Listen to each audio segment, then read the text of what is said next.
ಯಾವ ಸಮಸ್ಯೆಗಳೆಲ್ಲ ಹಾದು ಹೋಗ್ತಾ ಇರ್ತೀವಿ ಅದ್ರ ಬಗ್ಗೆ ಜಾಸ್ತಿ ಮಾತಾಡ್ತೀವಿ.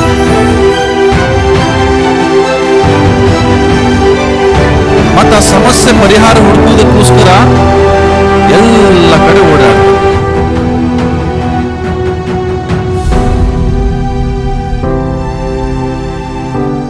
ಅಲ್ಲಿ ಇಲ್ಲಿ ಓಡಾಡೋದ್ರಿಂದ ಅಥವಾ ಆ ಕಡೆ ಈ ಕಡೆ ಹೋಗೋದ್ರಿಂದ ಸಮಸ್ಯೆ ಬಗೆಹರಿಯುವುದಿಲ್ಲ. ದೇವರು ನಿನ್ನ ಒಳಗಡೆ ಬರುವಾಗ ಸಮಸ್ಯೆ ಬಗೆಹರಿತದೆ.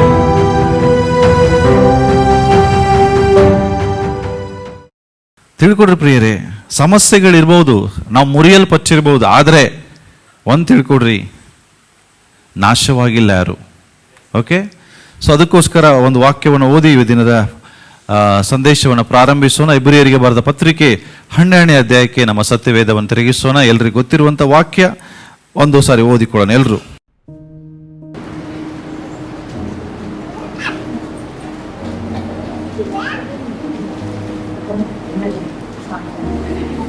ಓದಿಕೊಳ್ಳೋಣ. ಆದ ಕಾರಣ ಎಷ್ಟು ಮಂದಿ ಸಾಕ್ಷಿಯವರು ಮೇಘಾಲೋಪಾದಿಯಲ್ಲಿ ನಮ್ಮ ಸುತ್ತಲೂ ಇರುವುದರಿಂದ ನಮಗೆ ಅಭ್ಯಂತರ ಮಾಡುವ ಎಲ್ಲಾ ಭಾರವನ್ನು ಹತ್ತಿಕೊಳ್ಳುವ ಪಾಪವನ್ನು ನಾವು ಸಹ ತೆಗೆದಿಟ್ಟು ನಂಬಿಕೆಯನ್ನು ಹುಟ್ಟಿಸುವವನು ಪೂರೈಸುವವನು ಆಗಿರುವ ಯೇಸುವಿನ ಮೇಲೆ ದೃಷ್ಟಿ ಇಟ್ಟು ನಮಗೆ ನೇಮಕವಾದ ಊಟವನ್ನು ಸ್ಥಿರಚಿತ್ತದಿಂದ ಓಡೋಣ. ದೇವರ ವಾಕ್ಯದಲ್ಲಿ ನಮಗೆ ಗೊತ್ತಿರುವಂತ ಸಮಸ್ಯೆ ಇದು ಏನ್ ಹೇಳ್ತದೆ? ಈ ಲೋಕದಲ್ಲಿ ನಿಮಗೆ ಸಮಸ್ಯೆ ಇದೆ, ಅನೇಕ ಸಮಸ್ಯೆಗಳಿದೆ. ಕ್ರೈಸ್ತ ಜೀವಿತ ಓಡುವಾಗ ತಿಳ್ಕೊಡ್ರಿ, Christian journey is not an easy journey. ಒಂದು ಕ್ರೈಸ್ತತ್ವಕ್ಕೆ ಬಂದ ಮೇಲೆ, ಯೇಸುವನ್ನ ಕಂಡುಕೊಂಡ ಮೇಲೆ ಪರಲೋಕದ ಕಡೆಗೆ ಪ್ರಯಾಣ ಮಾಡುವಾಗ ಅದು ಸುಖಕರವಾದ ಪ್ರಯಾಣ ಇರುವುದಿಲ್ಲ. ನಿನ್ನ ಪ್ರಯಾಣದಲ್ಲಿ ನಿನ್ನನ್ನು ಅಭ್ಯಂತರ ಪಡಿಸುವ ಅನೇಕ ಸಂಗತಿಗಳು ಬರ್ತದೆ. ಅರ್ಥ ಏನು? ನೀನು ಹೇಗೂ ನಿನ್ನ ಪ್ರಯಾಣವನ್ನ ಪರಿಪೂರ್ಣ ಮಾಡಬಾರ್ದು.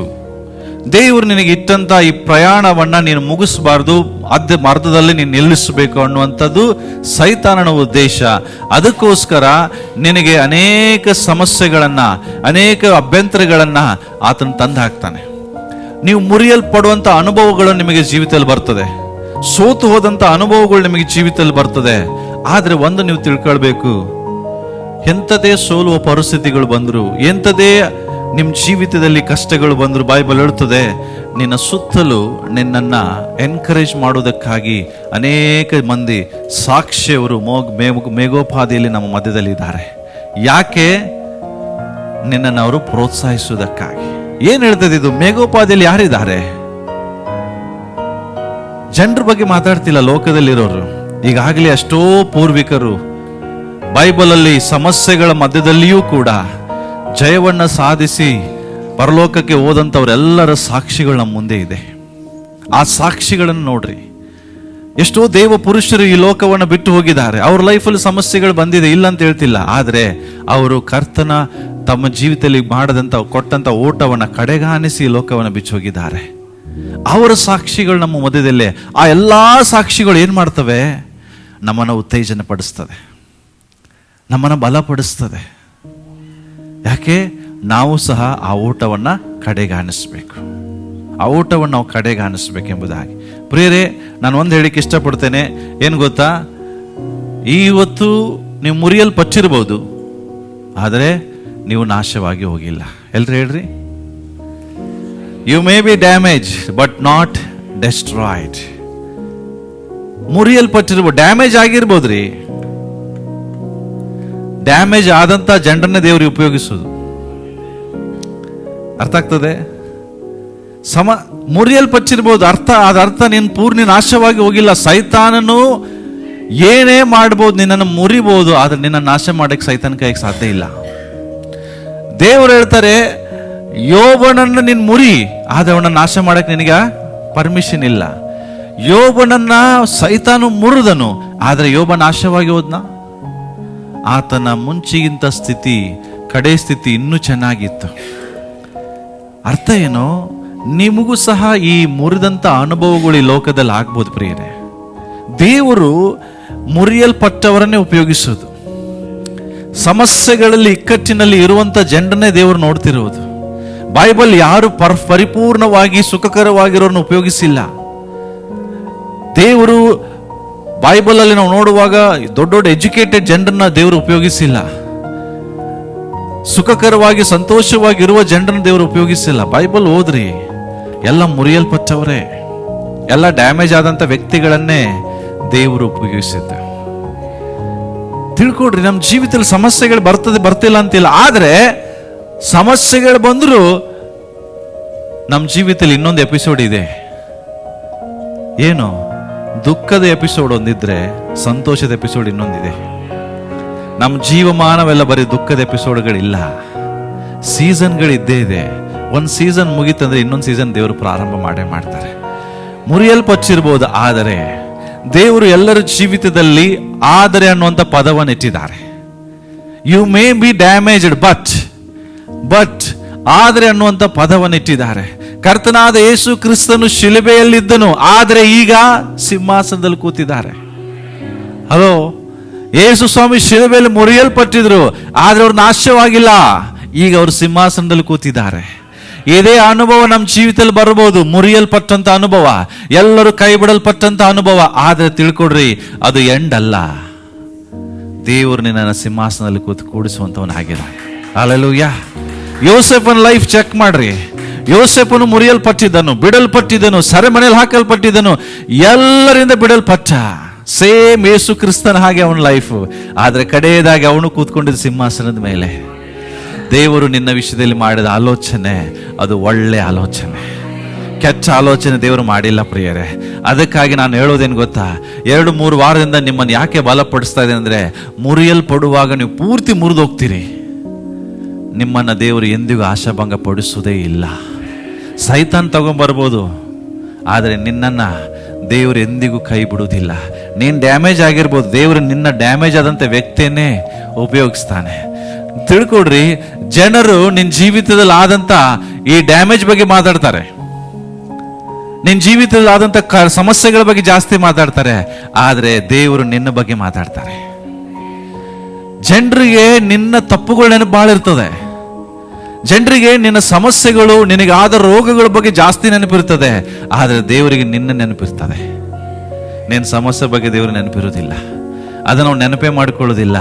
ದೇವರಿಗೆ ಬೇಕಾಗಿದ್ದು ನೀನು ದೇವರು ಉಪಯೋಗಿಸಿಕೊಂಡಿದ್ದ ಎಲ್ಲ ಡ್ಯಾಮೇಜ್ ಆದ ಜನರನ್ನೇ, ಅಡ್ಡ ತಿಡ್ಡ ಹೋದಂತ ಜನರನ್ನೇ ದೇವರು ಉಪಯೋಗಿಸ್ಕೊಂಡಿದ್ದ. ಯಾರು ಹಳೆ ಒಡಂಬಡಿಕೆ ಎಲ್ಲ ಹೋದ್ರೆ ಅವ್ರ ಲೈಫ್ ಯಾವುದು ಸರಿ ಇರಲಿಲ್ಲ. ಯಾರು ಸರಿ ಇದ್ರು? ಯೋನಾಗ ದೇವರು ಒಂದ್ ಕಡೆ ಬಾ ಆದ್ರೆ ಇನ್ನೊಂದ್ ಕಡೆ ಹೋಗುವಂತ ಮನುಷ್ಯ ಅವನು, ಆದ್ರೆ ಅವನನ್ನು ದೇವ್ರು ಕೈ ಬಿಡ್ಲಿಲ್ಲ, ಅವನನ್ನೇ ದೇವರು ಉಪಯೋಗಿಸ್ಕೊಂಡ್ರು. ಹಲ್ಲೆಲೂಯಾ. ಸಂಸೋನಿಗೆ ಭಯಂಕರ ವೀಕ್ನೆಸ್ ಇತ್ತು, ಆದ್ರೆ ದೇವರು ಅವನನ್ನೇ ಉಪಯೋಗಿಸ್ಕೊಂಡ್ರು. ಬಹಳ ಜನರು ಡ್ಯಾಮೇಜ್ ಆಗಿದವರು ಇದ್ದಾರೆ ಬೈಬಲ್ ಅಲ್ಲಿ, ಬಟ್ ಯಾರು ನಾಶವಾಗ್ಲಿಲ್ಲ, ಅಂಥವರನ್ನೇ ದೇವರು ಉಪಯೋಗಿಸ್ಕೊಂಡ. ಅದಕ್ಕೋಸ್ಕರ ನಾನು ಹೇಳ್ತಾ ಇರೋದು, ನಿಮಗೆ ಇವತ್ತು ಡ್ಯಾಮೇಜ್ ಆದ ಅನುಭವ ಇರಬಹುದು, ಆದ್ರೆ ನೀವು ಕೈ ಬಿಡಲ್ಪಟ್ಟವರಲ್ಲ ಪ್ರಿಯರೇ. ಒಂದು ವಾಕ್ಯ ಓದಿಕೊಳ್ಳೋಣ. ಯಾಕೆ ನಾನು ಇದು ಹೇಳ್ತಾ ಇದ್ದೇನೆಂದ್ರೆ, ನಾನು ಸತ್ಯವೇದ ಓದ್ತಿರುವಾಗ ನಿನ್ನೆ ದಿವಸ ಒಬ್ಬ ವ್ಯಕ್ತಿ ಬಗ್ಗೆ ಓದ್ತಾ ಇದ್ದೆ.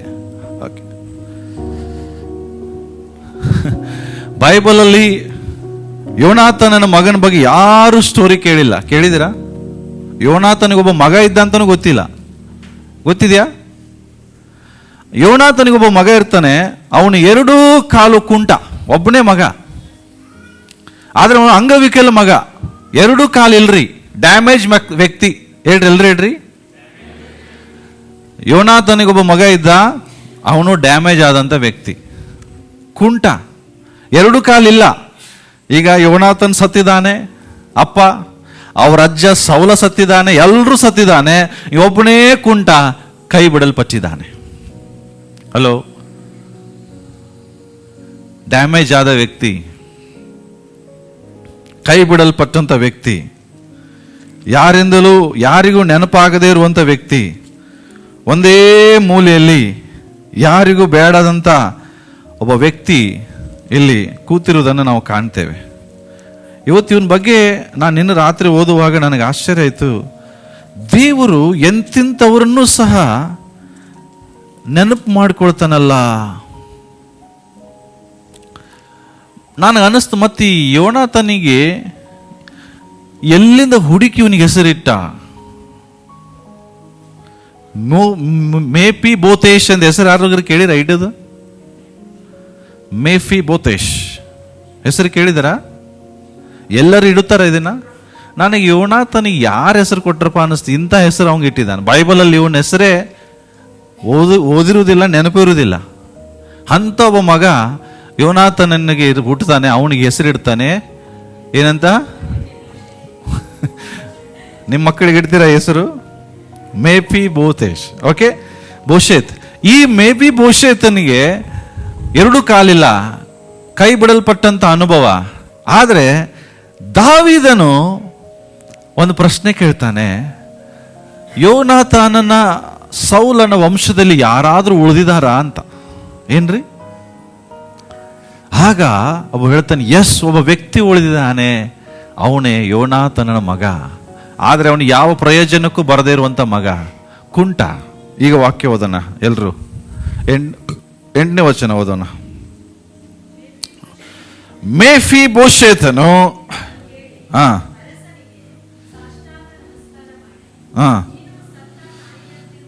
ನೋಡ್ರಿ ಏನ್ ಹೇಳ್ತಿದ್ದಾನೆ ಅವನು?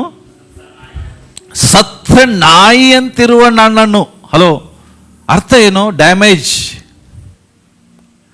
ಎಲ್ಲರಿಂದ ಕೈ ಬಿಟ್ಟಂತ ಒಬ್ಬ ವ್ಯಕ್ತಿ, ಡ್ಯಾಮೇಜ್ ಆದಂತ ವ್ಯಕ್ತಿ. ನಾಯಿ ಅಂದ್ರೆ ಏನು? ಕಡೆಗನಿಸ್ತದೆ, ಯಾರು ಅದನ್ನು ಲಕ್ಷಿಸುವುದಿಲ್ಲ. ಮನೆ ಒಳಗಡಲ್ಲ, ಮನೆ ಹೊರಗೆ ಇಡ್ತದ ಅದನ್ನ.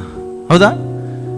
ಅವನು ಹೇಳ್ತಾನೆ, ಸತ್ತ ನಾಯಿ ಅಂತಿರುವಂತ ನನ್ನನ್ನ ಲಕ್ಷಿಸುವ ಹಾಗೆ. ಹಲೋ, ಈ ವಾಕ್ಯ ಎಷ್ಟು ಎನ್ಕರೇಜ್ ಮಾಡ್ತದಂದ್ರೆ, ದೇವರು ಎಂಥವರನ್ನು ಸಹ ನೆನಪು ಮಾಡಿಕೊಳ್ತಾನೆ. ಹಲೋ, ಅಜ್ಜ ದುಷ್ಟ ಅವನು, ಆದರೆ ದೇವರು ಅವನನ್ನು ಆರಿಸಿಕೊಂಡಿದ್ದ. ದೇವರು ಅವನನ್ನು ಆರಿಸಿಕೊಂಡಂತ ಒಂದೇ ಒಂದು ಕಾರಣದಿಂದ ದೇವರು ಅವನ ಮೊಮ್ಮಗನನ್ನ ಕರುಣಿಸ್ತಾ ಇದ್ದಾರೆ. ಯೋನಾತಾನನು ದಾವೀದನ ಅತಿ ಕ್ಲೋಸ್ ಫ್ರೆಂಡ್, ಪ್ರಿಯ ಸ್ನೇಹಿತ, ಯಾವಾಗಲೂ ದಾವೀದನಿಗೆ ಒಳ್ಳೆಯದನ್ನ ಬಯಸಿದಂತ ವ್ಯಕ್ತಿ. ಅವನ ಮಗನನ್ನ ದೇವರು ಕರುಣಿಸ್ತಾ ಇದ್ದಾರೆ. ಅವನ ಜೀವಿತದಲ್ಲಿ ಅನ್ಕೊಂಡಿರ್ಬೋದು. ಅವನ ಬಾಯಿಂದ ಬರೋ ಅರಿಕೆ ನೋಡ್ರಿ, ಸತ್ತ ನಾಯಿ ಅಂತಿರುವ ನಾನು. ಅಂದ್ರೆ ಈ ಜೀವಿತದಲ್ಲಿ ಎಲ್ಲರಿಂದ, ಯಾಕೆ ಹೇಳ್ರಿ, ಕೆಲಸ ಮಾಡ್ಲಿಕ್ಕೆ ಬಲ ಇಲ್ಲ. ಯಾಕೆ? 2 ಕಾಲು, ಕುಂಟ, ನಡಿಲಿಕ್ಕೆ ಬರುದಿಲ್ಲ ಅವನಿಗೆ, ಕುಂಟ ಅವನು. 2 ಕಾಲಿಲ್ಲ. ನೋಡ್ರಿ ಹೆಂಗ್ ಹಿಡ್ಕೊಳ್ತಾರೆ, ಕಾಲಿಲ್ದವ್ರು. 2 ಕಾಲಿಲ್ಲ ಅಂದ್ರೆ ಹೆಂಗೆ ನಡಿಬೋದು? ಆಗಿನ ಕಾಲದಲ್ಲಿ ಅವ್ನು ನಡೀತಿದ್ನೋ ಅಥವಾ ಉಳ್ಳಾಡ್ಕೊಂಡು ಬರ್ತಿದ್ನೋ ಗೊತ್ತಿಲ್ಲ. ಅಂತ ಕುಂಟನಾಗಿರುವಂತ ಮೇಫಿ ಬೋಶೇತನಿಗೆ ದೇವರು ಕನಿಕರಿಸ್ತಾರೆ. ದಾವೀದನ ಹೃದಯದಲ್ಲಿ ಕಾರ್ಯ ಮಾಡ್ತಾರೆ. ಬರೇ ಕರುಣಿಸುವುದಿಲ್ರಿ, ಎಷ್ಟು ಚೆನ್ನಾಗಿ ಹೇಳ್ತಾನೆ ನೋಡ್ರಿ. ಅನಂತರ ದಾವೀದನ ಹೇಳ್ತಾನೆ, ಸೌಲನ ಸೇವಕನಾದ ಚೇಬನನು, ಅಂದ್ರೆ ಸೌಲನೊಬ್ಬ ಸೇವಕ ಉಳಿದಿರ್ತಾನೆ, ಅವನನ್ನ ಕರೆದೇನು ಹೇಳ್ತಾರೆ, ನಿನ್ನ ಯಜಮಾನನಾದ ಸೌಲನಿಗೂ ಅವನ ಕುಟುಂಬದವರೆಲ್ಲರಿಗೂ ಇದ್ದದ್ದನ್ನೆಲ್ಲ ಈಗ ಯಾರಿಗೆ ಕೊಡ್ತೇನೆ ನಾನು? ಯಾರು ಮೊಮ್ಮಗ? ಅಲ್ಲಿದ ನೋಡ್ರಿ, ಮೇಫಿ ಬೋಶೇತ್, ಕಾಲಿಲ್ಲವನು. ಅವನಿಗೆ ನಾನೇನ್ ಮಾಡ್ತೇನೆ? ಅವನಿಗೆ ನಾನು ಕೊಡ್ತೇನೆ. ಅಷ್ಟೇ ಅಲ್ಲ, ಅವನೇನ್ ಹೇಳ್ತಾನೆ ನೋಡ್ರಿ, ನೀನು ನಿನ್ನ ಮಕ್ಕಳು ದಾಸರು. ಯಾರಿಗೆ ಹೇಳ್ತಾ ಇದ್ದಾನೆ ಅವನು? ಚಿಬನಿಗೆ ಹೇಳ್ತಾ ಇದ್ದಾನೆ. ಯಜಮಾನನಾದ ಮೊಮ್ಮನಿಗೋಸ್ಕರ ಈ ಭೂಮಿಯ ವ್ಯವಸಾಯ ಮಾಡ್ರಿ. ನೀವೆಲ್ಲ ಏನ್ ಮಾಡ್ರಿ? ಅವನ್ ಕೆಲಸ ಮಾಡಕ್ ಬರಲ್ಲ. ಹಲೋ, ಅವನಿಗೆ ದುಡಿಲಿಕ್ಕೆ ಸಾಮರ್ಥ್ಯ ಇಲ್ಲ, ಆದ್ರೆ ಅವನಿಗೋಸ್ಕರ ನೀವು ದುಡಿರಿ. ಅವನಿಗೋಸ್ಕರ ನೀವು ವ್ಯವಸಾಯ ಮಾಡ್ರಿ. ಅದರ ಬೆಳೆಯನ್ನು ಇವನ ಮನೆಯವರ ಅಶನಾರ್ಥವಾಗಿ ತಂದು ಕೊಡ್ರಿ. ಇವ ದುಡಿಬಾರ್ದು, ಇವ ಕೂತ್ಕೊಂಡು ತಿಂತಾನೆ, ನೀವು ಅವನಿಗೋಸ್ಕರ ದುಡಿರಿ. ಹಲೋ, ಅಷ್ಟೇ ಅಲ್ಲ, ಲಾಸ್ಟ್ಗೆ ಹೇಳ್ತಾನೆ, ಇವನ್ನೇ ಆದರೋ, ಯಾರು? ಮೇಫಿ ಬೋಶೇತನಾದರೋ ನಿತ್ಯವೂ ನನ್ನ ಪಂಕ್ತಿಯಲ್ಲಿ. ಯಾರು? ದಾವೀದ ಯಾರು? ರಾಜ. ಅವನು ಹೇಳ್ತಾ ಇದ್ದಾನೆ, ನನ್ನ ಪಂಕ್ತಿಯಲ್ಲಿ ಇವನೇನ್ ಮಾಡಬೇಕು? ಎವ್ರಿ ಡೇ ಊಟ ಮಾಡಬೇಕು. ಹಲೋ, ಮುರಿಯಲ್ಪಟ್ಟರು ಸಹ ರಾಜನ ಜೊತೆಗೆ ಊಟ ಮಾಡುವಂಗೆ ದೇವರು ಮಾಡ್ತಾರೆ. ಹಲ್ಲೆಲೂಯ. ಇದು ಅರ್ಥ. ನೀವು ಸಹ ನಿಮ್ಮ ಪರಿಸ್ಥಿತಿ ಮೇಫಿ ಭವಿಷ್ಯತ್ ಅಂತಾರೆ ಇರ್ಬೋದು, ಕೈ ಬಿಟ್ಟಂಥ ಅನುಭವಗಳಾಗಿರ್ಬೋದು, ಮುರಿಯಲ್ಪಟ್ಟಂಥ ಅನುಭವಗಳಾಗಿರ್ಬೋದು. ಎಲ್ಲರೂ ಇರ್ಬೋದಿಲ್ಲ, ಕೆಲವರು ಇರ್ಬೋದು. ಏನು ದೇವ್ರೆ ನನ್ನ ಜೀವಿತ ಹಿಂಗೆ, ಕುಟುಂಬ ಬಡತನ, ಸಾಲ, ಯಾಕೆ ದೇವರೇ ಇಂಥ ಪರಿಸ್ಥಿತಿಗಳು, ಈ ರೀತಿಯಾದಂಥ ಅನುಭವ ನಿಮಗೆ ಆಗ್ಬೋದು ಪ್ರಿಯರೇ. ಆದರೆ ದೇವರು ಇವತ್ತು ನಿಮಗೆ ವಾಗ್ದಾನ ಮಾಡ್ತಿದ್ದಾನೆ. ದುಷ್ಟ ಸೌಲನ ಮೊಮ್ಮಗನನ್ನೇ ಕನಿಕರಿಸಿದ ನಾನು ನಿನ್ನನ್ನು ಕನಿಕರಿಸೋದಿಲ್ವಾ? ನಿನ್ನನ್ನು ನಾನು ಎತ್ತೋದಿಲ್ವಾ? ನಿನ್ನನ್ನು ನಾನು ಮೇಲೆತ್ತೋದಿಲ್ವಾ? ಖಂಡಿತವಾಗಿ ದೇವರು ನಿಮ್ಮನ್ನು ಮೇಲೆತ್ತಿದ್ದಾರೆ. ನಾನು ಅದಕ್ಕೆ ಹೇಳ್ತೇನೆ, ಕಷ್ಟ ಅನ್ನೋದು ಒಂದು ಸಣ್ಣ ಎಪಿಸೋಡ್, ಅದರ ನಂತರ ಇದೆ ದೊಡ್ಡ ಆಶೀರ್ವಾದ. ಹಲ್ಲೆಲೂಯ. ನಿಮಗೆ ನದಿ ಕಾಣಿಸ್ಬೋದ್ರಿ, ವ್ಯಾಲಿ ಕಾಣಿಸ್ಬೋದು, ಆದರೆ ಮುಂದೆ ದೊಡ್ಡ ಬೆಟ್ಟ ನಿನಗಾಗಿ ದೇವರು ರೆಡಿ ಮಾಡಿರ್ತಾರೆ. ಅದಕ್ಕೋಸ್ಕರ ನಾನು ಹೇಳೋದೇನು ಗೊತ್ತಾ? You may be damaged but not destroyed. ಯಾವಾಗಲೂ ಸೈತಾನಿಗೆ ಈ ಮಾತು ಹೇಳ್ರಿ, ಸೈತಾನನೇ ಈಗ ನಾನು ಮುರಿಯಲ್ಪಟ್ಟಿರ್ಬೋದು, ಆದರೆ ನಾನು ನಾಶವಾಗಿಲ್ಲ, ನಾನು ಮತ್ತು ಎದ್ದೇಳ್ತೇನೆ. ಕರ್ತನಿಗಾಗಿ ನಾನು ಮತ್ತು ಜೀವಿಸ್ತೇನೆ, ದೇವರಿಗಾಗಿ ನಾನು ಮತ್ತೆ ಎದ್ದೇಳ್ತೇನೆ. ಈ ಮಾತನ್ನು ಎವ್ರಿಡೇ ಸೈತಾನಿಗೆ ಹೇಳ್ರಿ. ನಿಮ್ಮನ್ನು ದೇವರು ಅಳುವುದಕ್ಕಾಗಿ ಕರೆದಿಲ್ಲ, ನಿಮ್ಮನ್ನು ದೇವರು ನಗುವುದಕ್ಕಾಗಿ ದೇವರು ಕರೆದಿದ್ದಾರೆ. ನಿಮ್ಮನ್ನು ದೇವರು ಕುಗ್ಗಿಸುವುದಕ್ಕಾಗಿ ಕರೆದಿಲ್ಲ, ನಿಮ್ಮನ್ನು ಬಾಲವಾಗಿರುವುದಕ್ಕಾಗಿ ಕರೆದಿಲ್ಲ, ನಿನ್ನನ್ನು ದೇವರು ತಲೆಯಾಗಿ ಮಾಡುವುದಕ್ಕಾಗಿ ಕರೆದಿದ್ದಾನೆ. ಅದಕ್ಕಾಗಿ ಎವ್ರಿ ಡೇ ಸವಾಲುಗಳು, ಸಮಸ್ಯೆಗಳು ಬರುವಾಗ ಸೈತಾನ್ ನೋಡಿ ಹೇಳಬೇಕು, ನಾನು ಮುರಿಯಲ್ಪಟ್ಟಿರಬಹುದು, ಆದರೆ ನಾನು ನಾಶವಾಗಿಲ್ಲ.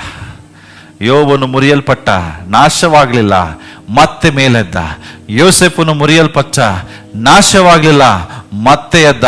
ನನ್ನ ಕರ್ತನು ಶಿಲುಬೆಯಲ್ಲಿ ಮುರಿಯಲ್ಪಟ್ಟ, ಆದರೆ ಮತ್ತೆ 3ನೇ ದಿವಸ ಎದ್ದು ಸಿಂಹಾಸನದಲ್ಲಿ ಆತನು ಕೂತಿದ್ದಾನೆ. ಅದೇ ಪರಿಸ್ಥಿತಿ ನಮ್ದಾಗ್ತದೆ ಪ್ರಿಯರೇ. ನೀವು ನಂಬಿದ್ರೆ ದೇವರ ಮಹಿಮೆ ನೀವು ಕಾಣ್ತೀರಿ. ಹಲ್ಲೆಲೂಯ. ಸೊ ಅದಕ್ಕೋಸ್ಕರ ನಾನು ಹೇಳೋದು, ಈ ಮಾತನ್ನು ಯಾವಾಗಲೂ ಸೈತಾನಿಗೆ ಹೇಳ್ಬೇಕು. ಓಕೆ. ಸೆಕೆಂಡ್ ಥಿಂಗ್ ನಾನು ಹೇಳ್ತೇನೆ, ನಿಮಗೆ ಸಮಸ್ಯೆಗಳು ಬರುವಾಗ ಸಮಸ್ಯೆಗಳನ್ನ ಅವಕಾಶಗಳಂತೆ ನೋಡ್ರಿ. ಏನ್ರಿ, ಬಹಳ ಕಷ್ಟ ಅಲ್ಲ ಸಮಸ್ಯೆಗಳನ್ನ ಅವಕಾಶಗಳಂತೆ ನೋಡೋದು? ಎಸ್, ಸಮಸ್ಯೆಗಳು ಯಾರಿಗೂ ಬರುವುದಿಲ್ಲ, ಎಲ್ರಿಗೂ ಬರ್ತದೆ. ಇಲ್ಲೊಂದು ವಚನ ಬರ್ದಿದೆ, ಏನ್ ಗೊತ್ತಾ?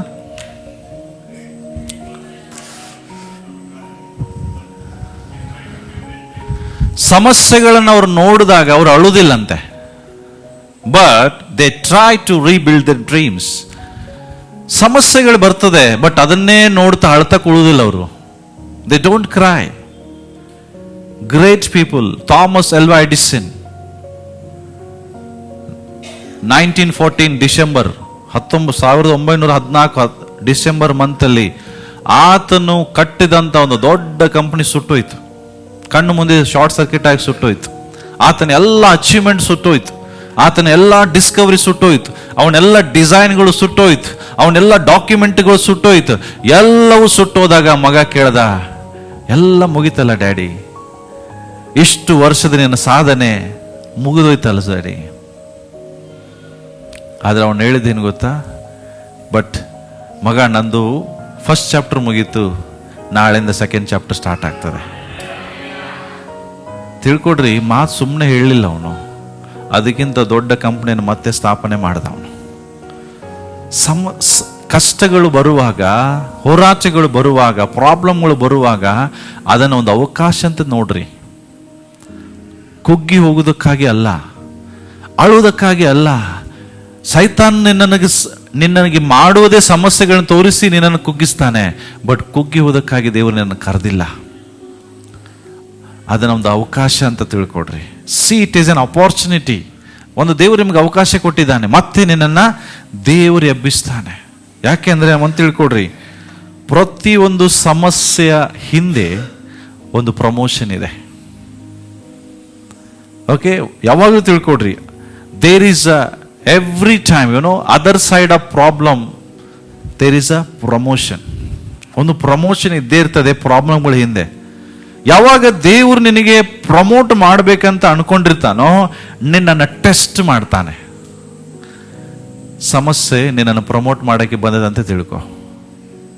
ಹಲೋ, ದೇವರು ದಾವೀದನನ್ನು ಅರಸನಾಗಬೇಕಂತೇಳಿ ಆಲೋಚನೆ ಮಾಡಿ ಅಭಿಷೇಕ ಮಾಡ್ದ. ಆದ್ರೆ ಅವನ ಅರಸನಾಗಬೇಕಾದ್ರೆ ಗೋಲಿಯಾತನನ್ನು ಎದುರಿಸಬೇಕು. ಗೋಲಿಯಾತ್ ಅಂತ ಹೇಳಿದ್ರೆ ಸಮಸ್ಯೆ, ಗೋಲಿಯಾತ್ ಅಂದ್ರೆ ಪ್ರಾಬ್ಲಮ್. ಇಸ್ರೇಲ್ ಇರುವಂತ ಅತೀ ದೊಡ್ಡ ತಲೆನೋವಾಗಿದ್ದಂಥವನು ಗೋಲಿಯಾತ. ಇಸ್ರೇಲ್ಗೆ ಅತಿ ದೊಡ್ಡ ಸಮಸ್ಯೆಯಾಗಿ ನಿಂತವನು ಗೋಲಿಯಾತ. ಈ ಸಮಸ್ಯೆಯನ್ನು ಎದುರಿಸಿ ಜಯಿಸಿದ ನಂತರ ನಿನಗೆ ಸಿಂಹಾಸನ. ಅಲ್ಲಿ ತನಕ ಸಿಂಹಾಸನ ಇಲ್ಲ. ಸಮಸ್ಯೆಗಳು, ದಾವೀದನು ಆ ಸಮಸ್ಯೆಯನ್ನ ಅಪಾರ್ಚುನಿಟಿ ಆಗಿ ಮಾಡಿಕೊಂಡ. ಹಲೋ, ಅವನು ಅರಸನಾಗ್ಲಿಕ್ಕೆ ಒಂದು ಅವಕಾಶ ಸಿಕ್ತಿಗೆ ಅವನಿಗೆ. ಯಾರಿಂದಲೂ ಸಾಲ್ವ್ ಆಗದೇ ಇರೋ ಪ್ರಾಬ್ಲಮ್ ಈಗ ದಾವೀದನು ಸಾಲ್ವ್ ಮಾಡ್ಲಿಕ್ಕಿದ್ದಾನೆ. ಯಾಕೆ ಗೊತ್ತಾ? ಸಮಸ್ಯೆ ಅಂತ ಅವನು ನೋಡ್ಲಿಲ್ಲ. ಸೌಲನ ಜೊತೆಗಿರೋ ಸೈನಿಕರು ಎಲ್ಲರೂ ಗೋಲಿಯಾತನನ್ನ ಸಮಸ್ಯೆಯಾಗಿ ನೋಡಿದ್ರು, ಕಷ್ಟ ಅಂತ ನೋಡಿದ್ರು. ಆದರೆ ದಾವೀದ ಅದನ್ನು ಕಷ್ಟ ಅಂತ ನೋಡ್ಲಿಲ್ಲ, ಅದನ್ನು ಸವಾಲಾಗಿ ತಗೊಂಡ, ಒಂದು ಅವಕಾಶವಾಗಿ ತಗೊಂಡ. ಬೆಟ್ಟದಂತಿರುವಂತ ದೈತ್ಯನಾಗಿರುವಂತ ಗೋಲಿಯಾತನನ್ನ ಕರ್ತನ ನಾಮದಲ್ಲಿ ಸೋಲಿಸಿದ. ಪ್ರಿಯರೇ, ಇವತ್ತು ನಿನಗೆ ಬರುವ ಸಮಸ್ಯೆನ ಸೋಲಿಸುವುದಕ್ಕೆ ದೇವರು ನಿನ್ನನ್ನು ಕರೆದಿದ್ದಾರೆ. ಅದನ್ನು ನೋಡಿ ಅಳುವುದಕ್ಕಾಗಿ ದೇವರು ನಿನ್ನ ಕರೆದಿಲ್ಲ. ಸಮಸ್ಯೆ ಬರ್ಬೋದು, ಆದರೆ ನೀನು ಕೈ ಬಿಡಲ್ಪಟ್ಟವರಲ್ಲ. ಅದನ್ನೊಂದು ಅವಕಾಶ ಅಂತ ನೋಡ್ರಿ. ನಿನ್ನ ಸಮಸ್ಯೆ ಬಂದಿದೆ, ನಾನು ಇಲ್ಲ ಅಂತ ಹೇಳ್ತಿಲ್ಲ, ಆದರೆ ಆ ದಾವೀದನಿಗೆ ಬಂದ ಸಮಸ್ಯೆ ಅವನನ್ನ ಸಿಂಹಾಸನಕ್ಕೆ ಕರ್ಕೊಂಡೋಯ್ತು. ಅದೇ ಪ್ರಕಾರ ಇವತ್ತು ನಿನ್ನ ಜೀವಿತದಲ್ಲಿ ಸಮಸ್ಯೆ ಇಲ್ಲ ಅಂತ ಹೇಳ್ತಿಲ್ಲ, ಸಮಸ್ಯೆ ಇದೆ. ಬಟ್ ಸಮಸ್ಯೆಗಳು ಎದುರಿಸುವಾಗಲೇ, ಸಮಸ್ಯೆಗಳನ್ನು ನೀವು ಸೋಲಿಸುವಾಗಲೇ ನಿನಗೆ ಸಿಂಹಾಸನ. ಸಮಸ್ಯೆನ ನೋಡಿ ಅಳೋದಕ್ಕಾಗಿ ದೇವರು ನಿನ್ನನ್ನು ಕರೆದಿಲ್ಲ. ವಾಕ್ಯ ಓದೋಣ, 2 ಕೊರಿಂಥ 4ನೇ ಅಧ್ಯಾಯ ತೆಗೆಯೋಣ ಬೇಗ.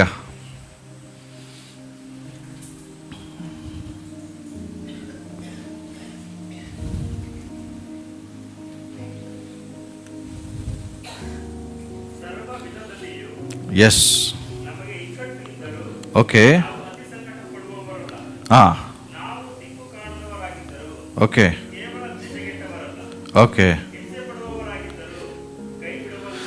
ಹಲೋ, ಇಲ್ಲೇ ಇದ್ದೀರಾ? ಏನ್ ಹೇಳ್ತದೆ ವಾಕ್ಯ? ಸರ್ವ ವಿಧದಲ್ಲಿ ನಿಮಗೆ ಇಕ್ಕಟ್ಟಿದ್ದರು. ಸಮಸ್ಯೆ ಇದೆ, ಇಲ್ಲ ಅಂತ ಬೈಬಲ್ ಹೇಳ್ತಾ ಇಲ್ಲ. ಸರ್ವ ವಿಧದಲ್ಲಿದೆ.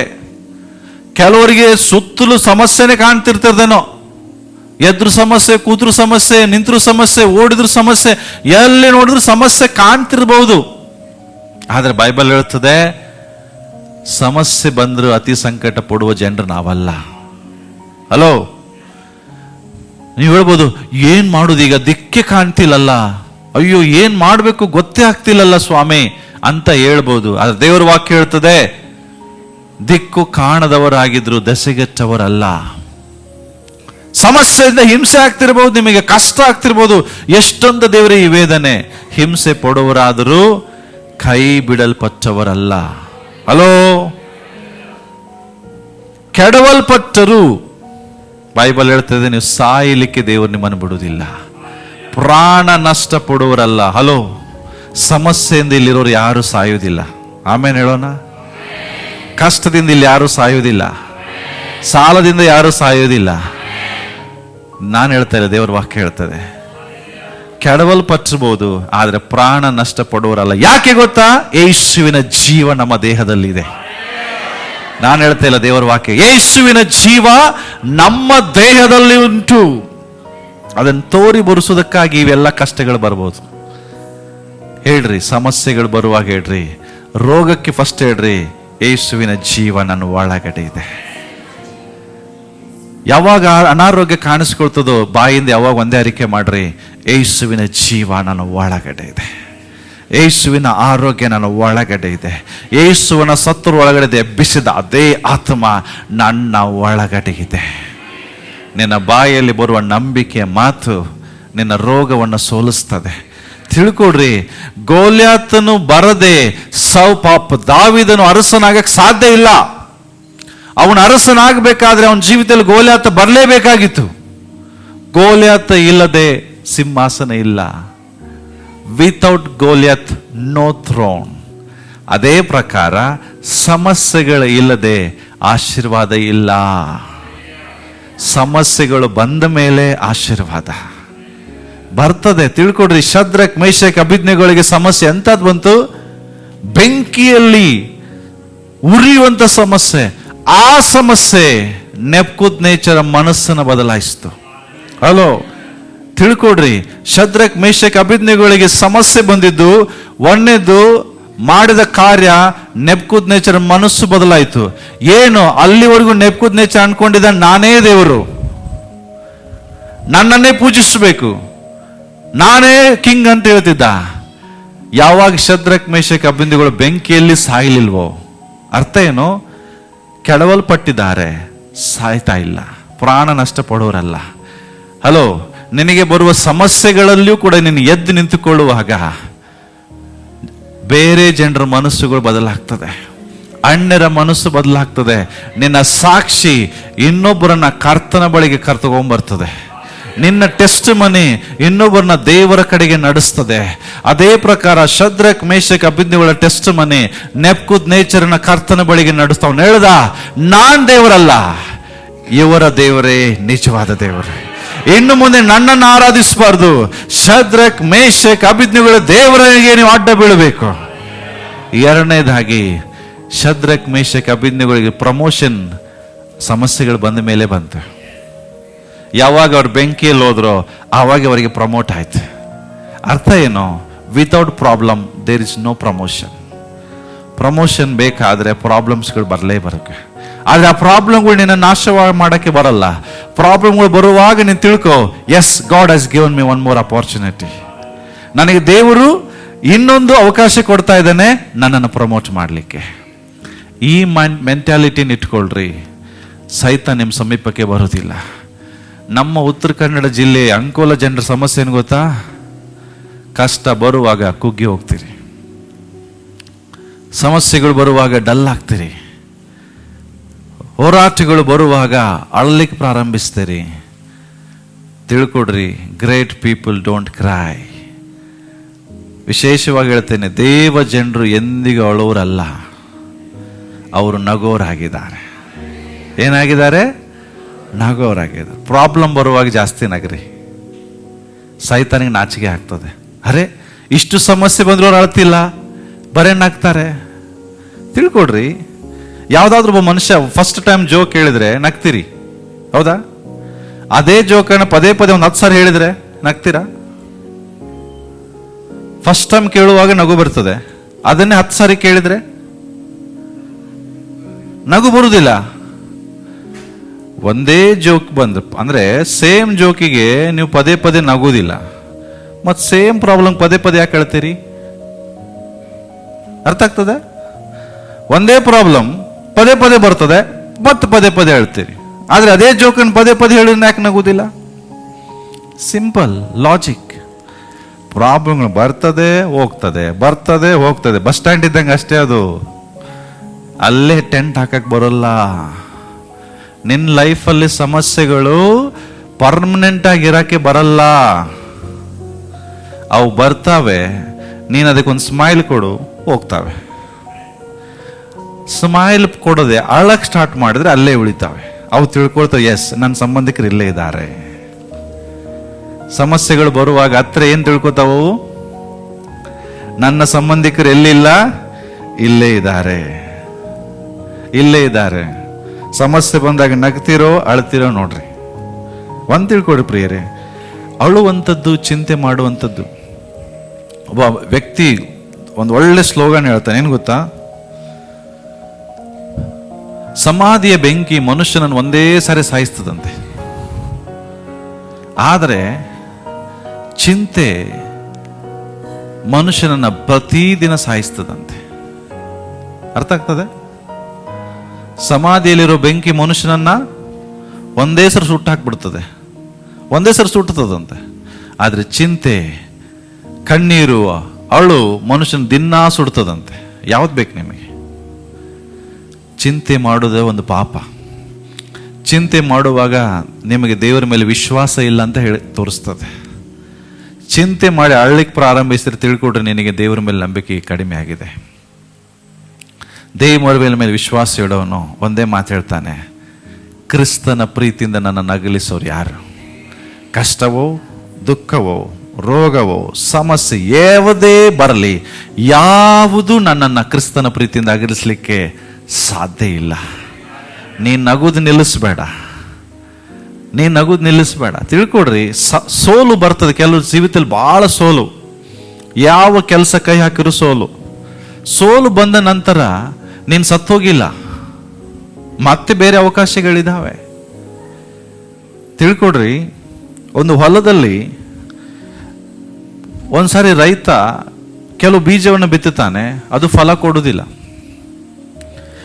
ಫಲ ಕೊಡ್ತಿಲ್ಲ ಅಂತೇಳಿ ಭೂಮಿನೇ ಸರಿ ಇಲ್ಲ ಅಂತಿಲ್ಲ, ಆ ಭೂಮಿಗೆ ಆ ಫಲ ಸೆಟ್ ಆಗ್ತಿಲ್ಲ ಅಷ್ಟೇ. ನಿನ್ನ ಬೀಜವನ್ನು ಬದಲಾಯಿಸು, ಅರ್ಥ ಆಗ್ತದೆ? ಬೀಜ ಚೇಂಜ್ ಮಾಡು, ಫಲ ಬರಲಿಕ್ಕೆ ಸ್ಟಾರ್ಟ್ ಆಗ್ತದೆ. ನಾವೇನು ಮಾಡ್ತೀವಿ, ಆ ಭೂಮಿಗೆ ಸೆಟ್ ಆಗದೆ ಇರೋ ಬೀಜ ಬಿತ್ತಕ್ಕೆ ಹೋಗ್ತೇವೆ, ಫಲ ಬರುವುದಿಲ್ಲ, ಭೂಮಿನೇ ಸರಿ ಇಲ್ಲ ಅಂತ ಭೂಮಿಗೆ ಬ್ಲೇಮ್ ಮಾಡ್ತೇವೆ. ನೋ, ಭೂಮಿ ಸರಿ ಇದೆ, ಭೂಮಿಗೆ ಸೆಟ್ ಆಗುವ ಫಲವನ್ನು ಹಾಕು. ನೀವು ಅಂಕೋಲದಲ್ಲಿ ಕಡಲೆ ಬಿತ್ತಕ್ಕೆ ಆಗ್ತದಾ? ಅಂಕೋಲ ಭೂಮಿ ಕಡಲೆ ಹಾಕ್ರಿ, ಬರ್ತದೇನ್ರಿ? ಸತ್ತು ಹೋಗ್ತದೆ. ಯಾಕೆ? ಕಡ್ಲೆಗೆ ಬೇಕಾದ ವಾತಾವರಣ ಇಲ್ಲಿಲ್ಲ. ಅದರ ಅರ್ಥ ಭೂಮಿ ಸರಿ ಇಲ್ಲ ಅಂತಿಲ್ಲ. ಬಟ್ ಈ ಭೂಮಿಯಲ್ಲಿ ಇದಕ್ಕೆ ಆದಂಥ ಕೆಲವು ಫಲಗಳಿದ್ದಾವೆ, ಅದನ್ನ ಹಾಕ್ರಿ. ಸೇಮ್ ಥಿಂಗ್, ಕೆಲವು ಸಾರಿ ಒಂದು ಕೆಲಸ ಫೇಲ್ ಆದ ತಕ್ಷಣ ಇನ್ನೊಂದು ಕೆಲಸ ಬೇರೆ ಇದೆ, ನಿನಗೆ ಸೆಟ್ ಆಗುವಂಥ ಒಂದು ಅವಕಾಶಗಳು ದೇವರು ಇಟ್ಟಿರ್ತಾರೆ. ಅದಕ್ಕೆ ಕೈ ಹಾಕುವಾಗ ಅಲ್ಲಿ ಸಫಲತೆ ಬರ್ತದೆ. ಸಮಸ್ಯೆಗಳು ಬರುವಾಗ ನಗಲಿಕ್ಕೆ ಪ್ರಾರಂಭಿಸಿ. ಅಂದರೆ ನಗುದಂದ್ರೆ ಅರ್ಥ ಹುಚ್ಚರಂಗೆ ನಗಬೇಡ್ರಿ. ನಾನು ಹೇಳೋದು ಸ್ಮೈಲ್. ಅಂದರೆ ನಿನ್ನ ಜೀವಿತದಲ್ಲಿ ದುಃಖ ಕಾಣಿಸ್ಬಾರ್ದು.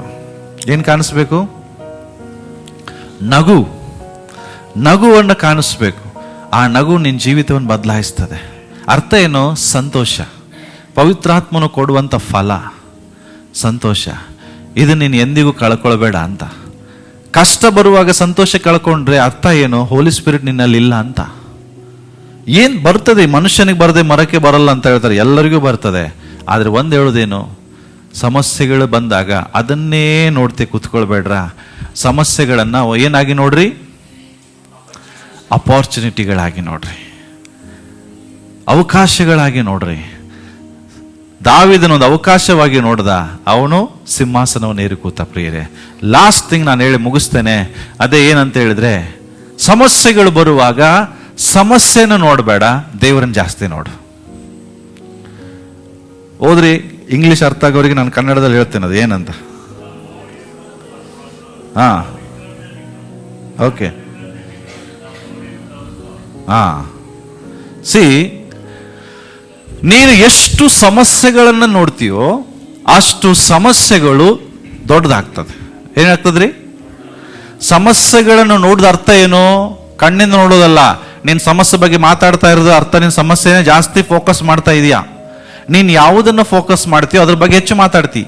ನಿನ್ನ ಜೀವಿತದಲ್ಲಿ ಸಮಸ್ಯೆಗಳು ಬರುವಾಗ ಹೆಚ್ಚು ಸಮಸ್ಯೆಗಳನ್ನು ನೀನು ಫೋಕಸ್ ಮಾಡಿದ್ರೆ ಅದು ಹೆಚ್ಚಾಗ್ತದೆ. ಸಮಸ್ಯೆಗಳು ಹೆಚ್ಚಾದಂಗೆ ನಿನಗೆ ದೇವರ ಮೇಲೆ ಡೌಟ್ ಚಾಲು ಆಗ್ತದೆ. ದೇವರು ಇದಾನ ಅಂತ ಪ್ರಶ್ನೆ ಮೂಡ್ತದೆ. ದೇವರಿದ್ರೆ ನನ್ನ ಜೀವಿತದಲ್ಲಿ ಯಾಕಿಂತ ಸಮಸ್ಯೆ? ಅದರ್ಥ ದೇವರು ನನ್ನನ್ನು ಪ್ರೀತಿಸ್ತಿಲ್ಲ, ದೇವರು ನನ್ನನ್ನು ಪ್ರೀತಿಸ್ತಿಲ್ಲ ಅಂದ್ರೆ ದೇವರ ಮೇಲೆ ನಮಗೆ ಡೌಟ್ ಸ್ಟಾರ್ಟ್ ಆಗ್ತದೆ. ಯಾವಾಗ? ನಿನ್ನ ಸಮಸ್ಯೆಗಳು ಹೆಚ್ಚಾಗುವಾಗ. ಬಟ್ ನಿನ್ನ ಸಮಸ್ಯೆ ಹೆಚ್ಚಾಗಲಿಕ್ಕೆ ಕಾರಣ ಏನು? ನೀನು ಹೆಚ್ಚು ಎದನ್ನು ನೋಡ್ತಾ ಇದೀಯಾ? ಪ್ರಾಬ್ಲಮ್. ಈಗ ಇಬ್ರಿ 12ಕ್ಕೆ ವಾಪಸ್ ಬರ್ರಿ. ಫಸ್ಟ್ ಓದಿದ ವಚನ ಏನ್ ಹೇಳ್ತದೆ? 12:1 2ನೇ ವಚನ ಬೇಗ ಓದೋಣ.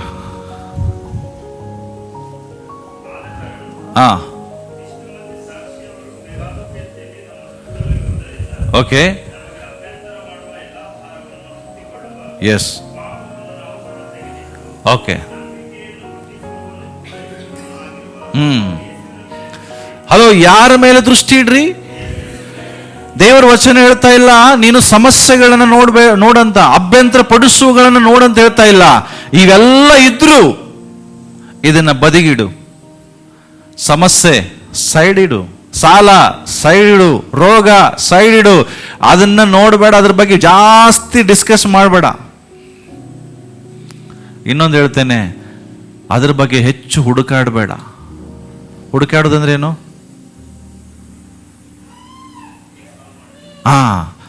ಹೆಂಗೆ ಸಾಲ್ವ್ ಮಾಡೋದು? ಈ ಕೈಯಲ್ಲಿ ಏನು ಸಿಕ್ಕಿದೆ? ಯೂಟ್ಯೂಬ್ ಸಿಕ್ಕಿದೆ. ಹೆಚ್ಚು ಅರ್ಥ ಏನು? ನಮ್ಮ ಫೋಕಸ್ ಕಂಪ್ಲೀಟ್ ಅಲ್ಲಿ ಹೋಗ್ತಾ ಇದೆ. ದೇವ್ರ ವಾಕ್ಯ ಹೇಳ್ತದೆ ಅದು ನಿನಗೆ ಅಭ್ಯಂತರ ಪಡಿಸುವಂಥದ್ದು. ಅಭ್ಯಂತರ ಏನು? ನೀನು ಕ್ರಿಸ್ತನ ಓಟ ಓಡುವಾಗ ರೋಗ ಬಂದ್ಬಿಡ್ತದೆ. ಅವಾಗ ನಿನಗೇನಾಗ್ತದೆ? ಸ್ಟಾಪ್, ಬ್ರೇಕ್ ಆಗ್ತದೆ. ಅಯ್ಯೋ ಅಂತ ಹೇಳಿ ನೀನು ಜರ್ನಿ ಮುಗಿದಿಲ್ಲ, ಒಂದು ಬ್ರೇಕ್ ಬಂದದಷ್ಟೇ.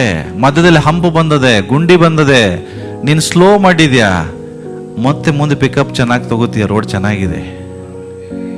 ಈಗ ನೀನು ಸ್ಲೋ ಮಾಡು. ಅದ್ರ ಅರ್ಥ ಅಯ್ಯೋ ಗುಂಡಿನೇ ಎಷ್ಟು ದೊಡ್ಡದಿದೆ, ಗುಂಡಿ ಬಗ್ಗೆನೇ ಮಾತಾಡ್ತಾ ಅಲ್ಲೇ ನಿಂತ್ಕೊಂಡು ಗುಂಡಿನೇ ಮೆಜರ್ಮೆಂಟ್ ಮಾಡ್ತಾ ಇದ್ರೆ ಏನಾಗತ್ತೆ?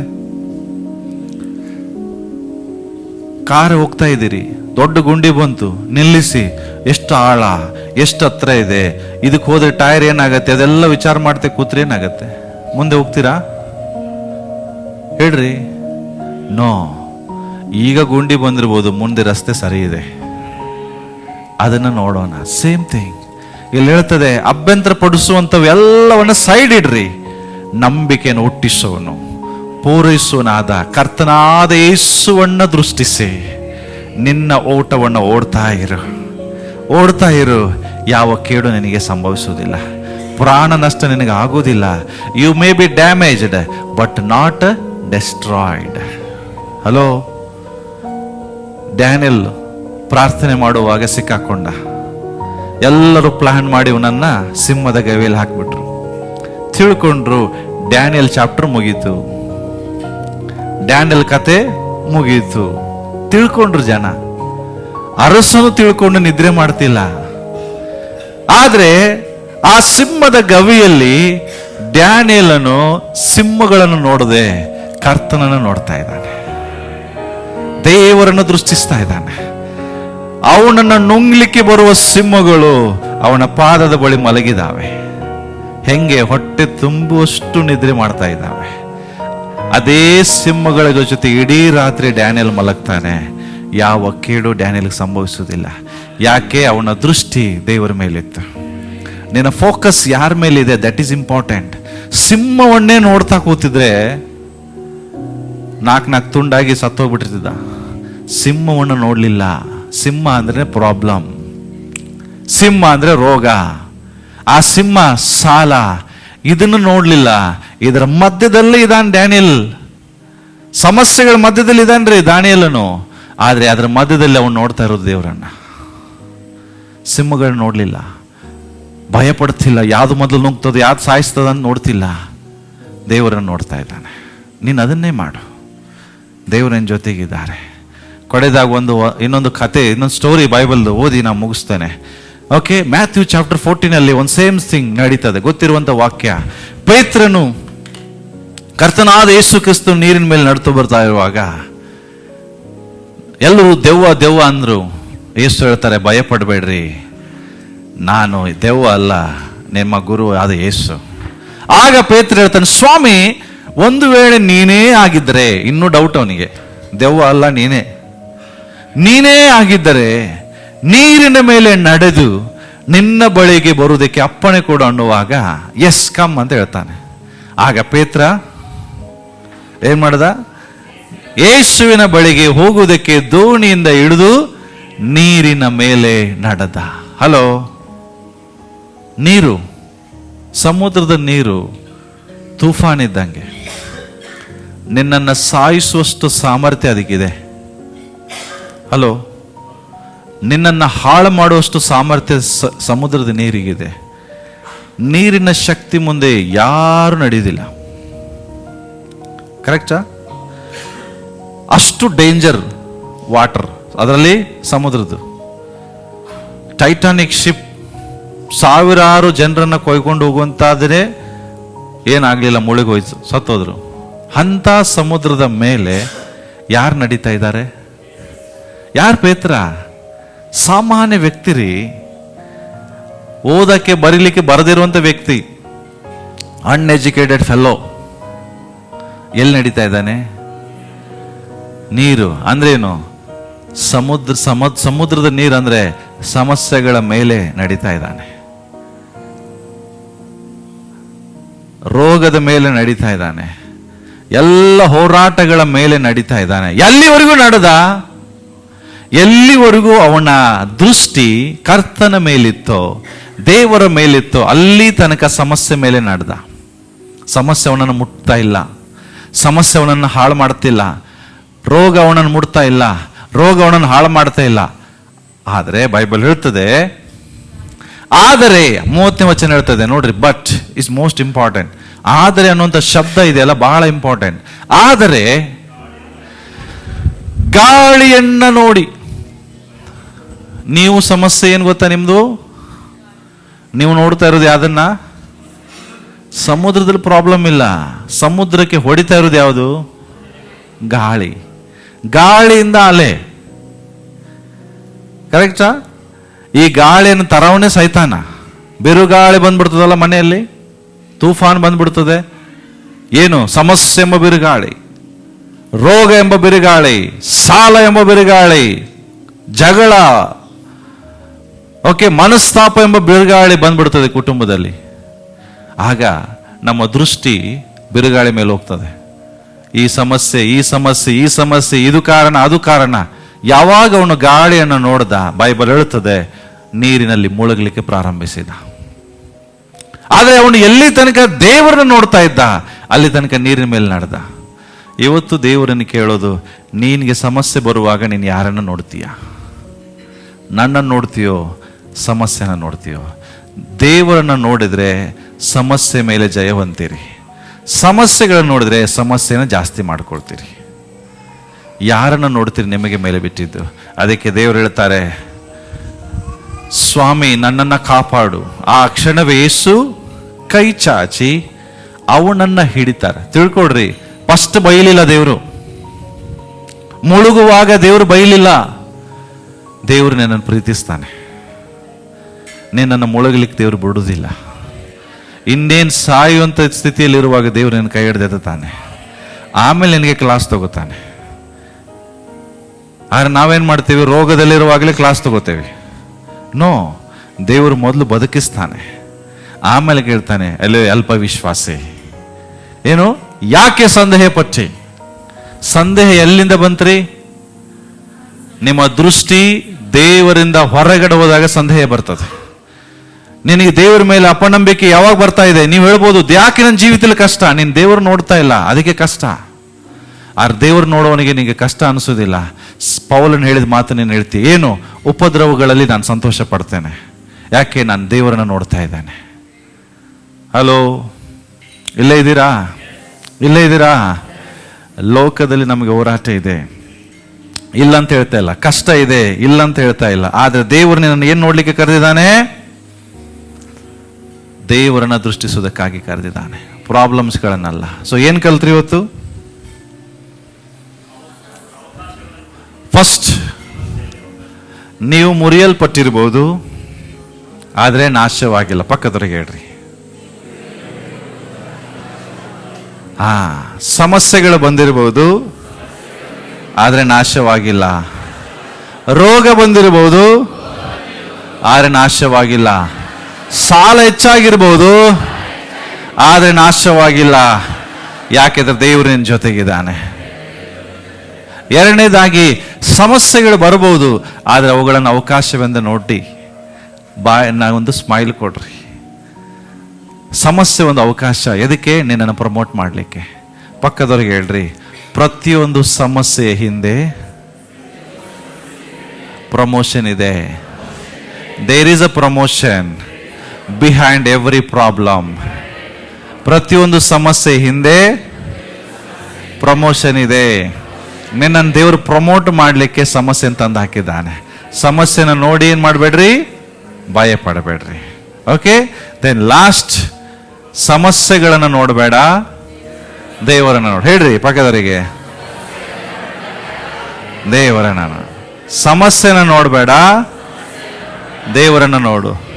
ಲಾಸ್ಟ್ ವೀಕ್ ಮಾತಾಡಿದ್ವಿ ನಾವು, ಸಮಸ್ಯೆ ಬಗ್ಗೆ ಮಾತಾಡಬೇಡ, ಪರಿಹಾರದ ಬಗ್ಗೆ ಮಾತಾಡು. ಹೌದಾ? ಸಮಸ್ಯೆ ಇರ್ತದೆ. ಎಲಿಶಾ, ಆಯ್ತಮ್ಮ ಸಮಸ್ಯೆ ಹೇಳ್ದಿ, ಬಟ್ ಪರಿಹಾರ ಹೇಳು. ನಿಂಗೆ ಏನು ಬೇಕು ಹೇಳು. ಪರಿಹಾರದ ಬಗ್ಗೆ ಮಾತಾಡ್ರಿ, ಸಮಸ್ಯೆ ಬಗ್ಗೆ ಜಾಸ್ತಿ ಮಾತಾಡ್ಬಿಡ್ರಿ. ದೇವರು ನಿಮ್ಮನ್ನು ಆಶೀರ್ವದಿಸಿರಿ. ನಾವಿಲ್ಲಿ ನಿಂತ್ಕೊಂಡು ಪ್ರಾರ್ಥನೆ ಮಾಡಿಕೊಳ್ಳೋಣ.